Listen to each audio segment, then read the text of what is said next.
بسم الله. احنا الآن نبي نفحص المياه اللي معتادين عليها من الجمعيات والبقالات. عندنا أبراج، عندنا أكوابينا، عندنا اي بي سي، عندنا أروع. عندنا طبعا الفاحص، ميزة هذا الفاحص يبين إذا الماء قلوي أو حمضي. إذا كان ماء حمضي يعطي اللون درجات الأخضر ثم الأصفر ثم الأدنى، وإذا كان الماء قلوي يعطي درجة الازرقاق فما على الغامج. إلى أن الماء الحمضي عيبه أن البي اتش أنزل من البي اتش قلوية الجسم من الداخل، فلذلك لما يكون حمضي كأننا احنا نشرب سم، بس على مدى سنوات بالتدريج بجرعات جدا خفيفة، ولذلك يؤدي إلى الشوارد الحرة أو الشقوق الحرة داخل الجسم، وهي اللي تسبب الأمراض. الآن راح نبلش نفحص، وإذا كان قلوي هو يقضي على الشوارد الحرة، وبالتالي الجسم بعد الله سبحانه وتعالى يستعيد وظائفه. الآن راح نجرب نفحص الماء. إذا سمحت أخ ميرزا، إذا سمحت ميرزا.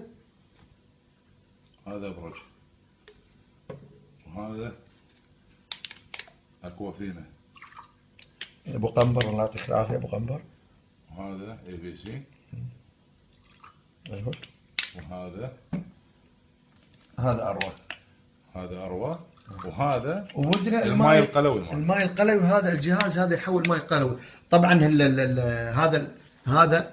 هذا اللي هو القلب داخل الجهاز هذا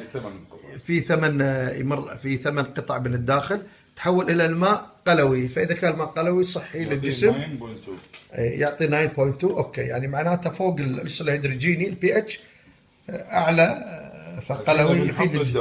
الان بنجرب احنا الان ابراج نشوف هل هو قلوي او حمضي، نفس ما حطينا الماء الحين. شوفهم. يلا تفضل يا ميرزا. الان بقنبر الماء هذا كوافينا. والله الالوان كلها حمضيه اسيديه. لا حول ولا قوه الا بالله، لا حول ولا قوه الا بالله. الالوان كلها. شنو هذا اخر واحد؟ اروى. هذا اروى. انا صدفه اليوم هذا القلوي. هذا القلوي. شوفوا يا جماعه، شوف الفرق. شوف الفرق. هذا الماء اللي يطلع على الجهاز.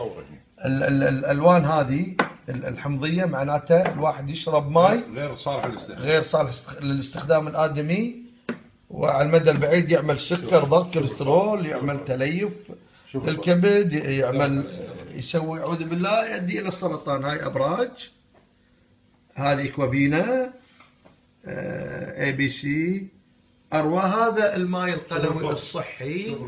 وميزات الماء القلوي الصحي أنه سبحان الله يقضي على الشوارد الحرة، وبالتالي يحسن من أداء كل خلية في الجسم، وهو غني بالأكسجين.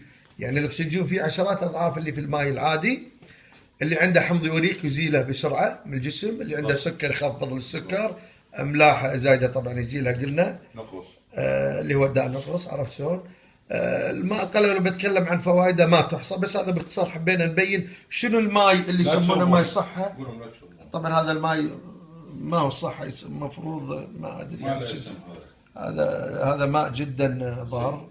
هذا الماء اللي ننصح فيه اللي هو الماء القلوي. الجهاز هذا الجهاز الكا ستريم من الاجهزه الجيده اللي تحول ماء قلوي.